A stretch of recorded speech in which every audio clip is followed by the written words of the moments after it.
incredible pedigree as a performance poet. In the last 20 years, she's won several poetry competitions, including Manchester, York, Suffolk, Norwich, the Southport International Comedy Prize, the Ilkley Literature Performance Award, and the Literature Performance Poetry Prize in 2005, plus many others. And last Monday, we shared a stage in Newcastle at the launch of another anthology that bears her verse. So, ladies and gentlemen, will you please welcome to the stage Helen Burke.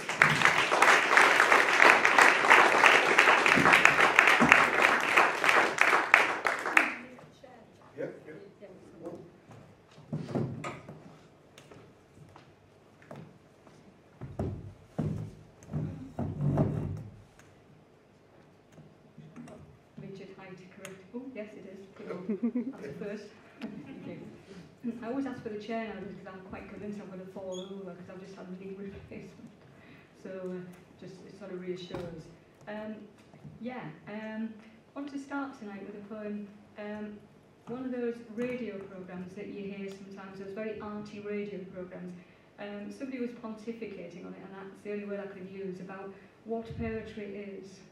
You know, the sort of thing. And it so annoyed me that I had to write this poem. And this is called The Audience That I Want. The audience that I want should be alive, should be partly drunk, but yet still friendly. Should be nothing to do with university or book learning. They should be aspiring to stay alive and maybe travel to the moon for a bag of chips later. They should be heavier when they leave with one of the poems being used as a crutch if they should need it. They should be wearing an ABBA jumpsuit and a blow-up hat. They should be laughing, they should be spitting, snarling, arguing, farting, coughing, drawing moustaches on one of the poems that was written in a hurry when I was so annoyed at hearing arrogant people who really don't give a fuck telling me what poetry is, why I write it and who I write it for. This poem isn't for them, it's for you. A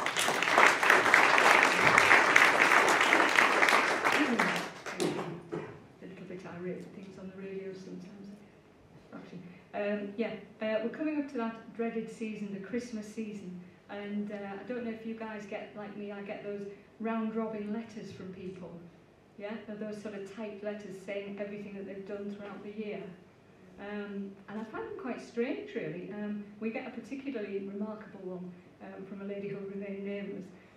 But this was written a wee while ago about that sort of thing, and it's called The Christmas Letter. Maybe it'll ring a bell with you. Christmas Letter. Hello. This is just to let you know that we're doing an awful lot better than you. Jessica's got her PhD in terminal snobbery, and Joshua hopes not to have to work too. We've got Mummy with us, still in the annex. You'd hardly know she was there, except for the odd fallout of money and those last few bits of hair. We've had 10 holidays, all of them foreign, and Jem's wedding at the Abbey was fab. The Caribbean beckons for Christmas again, and my facelifts arrive from the lab. Life is going swimmingly, and we swim whenever we can. We've been walking in Tuscany, in Grenoble and in Plymouth, because we're friends of a friend of Cherie's old man. Well, all the kids have had nose jobs, and even the cat's had a boob job. But the gardener's making do with Reiki and several flu jabs. My cocaine habit's coming on nicely, and the twins have made a blue movie, so hip. My father's married the nanny again, and he's off to live in the Philippines once his heart can face the trip. The dog has got his own Rolex, and the tax office can't smell a rat. We trail our success behind us, and the bank balance purrs like a cat. We can't put a foot wrong. We've clawed our way up through the school of soft knocks, and that's that. We feel sorry for you with your dope and your glue and your nose studs and your weird rainbow hat. We're doing so bloody, appallingly, awfully well. Don't you just hate us to absolute hell?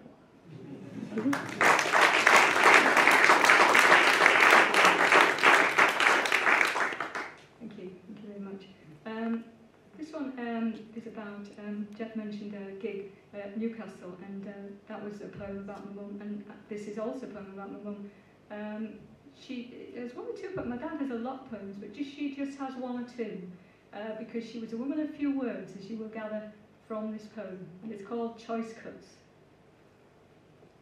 My mother never got them at the butcher's, those finer pieces, those tasty morsels, a bit extra and no questions asked. She was never chatty enough. She never winked enough. There was no lightweight banter in her handbag. She never greased around the butcher's ego, the butcher who hated his wife but loved everyone else's. So the choice cuts went to the big fussy women from the posh side of the bridge, with their precise perms and their leopard swing coats and their scarlet lipstick and their, "Oh yes, Mr. Arkwright, quite right, Mr. Arkwright. Oh, if my husband could ever hear you, well, I don't know, you are one. Oh, you make me blush, really. How is Mrs. Arkwright? Still got the headaches? Sorry to hear it. What, a lovely bit of leg. Oh, now don't you start." But my mother never could.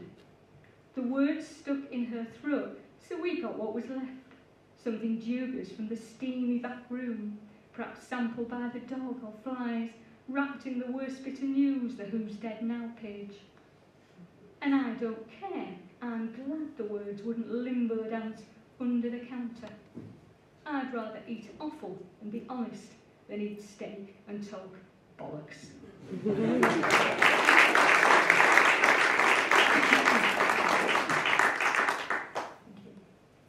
And yeah, this is in a very much a different voice. As you can see, I've been a bit marooned with my health of the past few years, and I've been in my house a considerable amount, and there were some builders working on a roof a few doors up from me, and as all the writers here will know, you often steal from conversations that you hear. And this is a blatant steal, because I heard them saying many, many things over a 2-month period, but one phrase caught my attention, and it was this guy saying, "Well, what are pals for? What are pals for?" And so the poem really came out of that, what are pals for? And there is quite a bit of language in it, so I apologise. What are pals for? Well, if Carol comes knocking, be sure and say, "You haven't seen me. You haven't heard of me, you don't know me. Get it?" But if Fiona or Legs Leslie call, that's a different matter. Send them up. What are pals for, eh? What are pals for? But if Carol persists, you're within your limits to call the cops, because the woman is a menopausal menace and a head case to boot. How did I know Busty Sandra were a daughter? The daft cow can't take a joke. Now if Fiona or Leslie say, take them round the back way and tell them it's someone as we used to know before she walked naked to Farley Brig and got herself banged up. What are pals for, eh? What are pals for? 'Cause I'll see you all right, here's 20 quid and a bottle of ouzo, 'cause our lass has just been to Fallaraki. No, you can't have a phone number, you cheeky bastard, I know where you've been. How will you know her, Carol? Well, you can't miss her. She's got a scar down one side of her ear, and the other ear, such as it is a bit chewed, and the whole of her body doesn't really fit her. But you'll hear her before you see her, 'cause she's got a voice like a twatting pan machine. Go on then, a phone number 679229994, but don't tell her I told you. In fact, tell her you don't frigging know me, that's for best. But if I hear that you've upset her out, I'll kick your frigging head in. What are pals for, eh? What are pals for?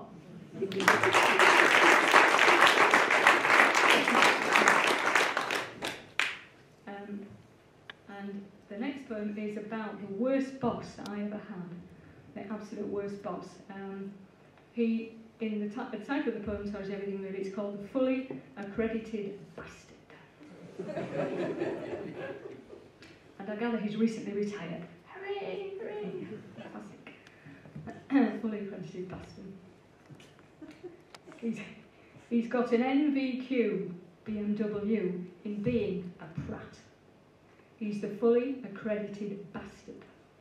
He's got a diploma in colleague bitching, hard whiskey drinking and snitching. He started the course on how to have your cake and eat it too. Wife swapping, office groping. It ran over the 2 weekends. He's a real QTQ. He can double deal for Britain. Both of his faces are won Smooth Operator of the Year award. He put the bull in bullshit and he'll get on. You wait and see, because behind closed doors, he's getting rid of you and me. He hates running out of whiskey. He hates a whole day in the office. He hates gays and women with grey hair. If you say you're from the north, he smirks and says, where? Listen, isn't that the engaged ringtone of his heart? Though to be fair, you're just not his sort. He's a fully accredited bastard. We're soft namby-pambies. We're educated beyond our means. We don't play his game. We make him want to scream. He put the bull in bullshit and he'll get on. You wait and see, because behind closed doors, he's getting rid of you and me. At the team building weekend, he actually killed the other team. He won the Golden Bollocks Award, and all the other bastards applaud and think it's great he can't be asked to even learn your name. He's a leech he even used to teach. You can't stop him with his PhD, Permanent Humanity Detox. He's got his sights set on a partnership, a dickhead directorship.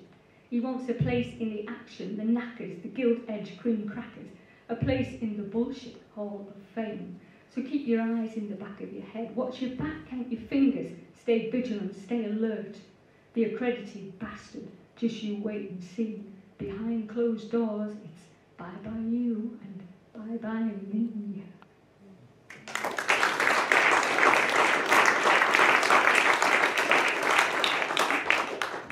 Thank you. I'm going to finish with this one, which is about a sofa that Phil and I recently bought. And it's this colour. I mean, you know, who in their right mind buys a red big sofa this colour? Yeah. God. We bought it, and this was trying to make it live a little, wondering what I might find down the back of this amazing sofa. Well, we found what was left of world peace, and we found my dad's false teeth down the back of the sofa. We found my mum's last library book, Joyce Grenfell, Stepping Out. We found what was left of our hopes and dreams. We'd wondered where they'd been. Why had we never looked before? Down the back of the sofa. We found me Uncle Pa's mysterious suit. We found me Mum and Dad's first dance. We found a pewter mug engraved from Killarney with love. We found the donkey that ran off with me at Scarborough. He's still in touch at Christmas. We found the cure for eternity. We found the tree that blew wishes and laughter down the back of the sofa. We found Elvis's last piece of pizza. We found Paul Daniels' second best wig. We found Liz Taylor's fifth marriage. We found an Indian reservation and Paddy McGinty's goat. We found the iceberg from the Titanic and the piano from the Last Chance Saloon down the back of the sofa. We found something we can't give a name to and something we felt we can but would rather not. We found the missing link, the kitchen sink, and what was left of our dog Spot down the back of the sofa. We found a receipt for tikka masala. We found the weird stone of Brisingamen. We found a list as long as your arm and my lucky rabbit's foot, which to be fair hadn't been so great for the rabbit. We found at the topical end Tony Blair's conscience. We found David Cameron's sincerity. We found Nick Clegg's school report and Gordon Brown's charisma down the back of the sofa. We found the wardrobe from Narnia. We found everything when we shook it out. We found Father Christmas, but the thing we set off to find, there was never a sign. Isn't that always the way? Is it down the back of your sofa? The meaning of life, is it down the back of your sofa?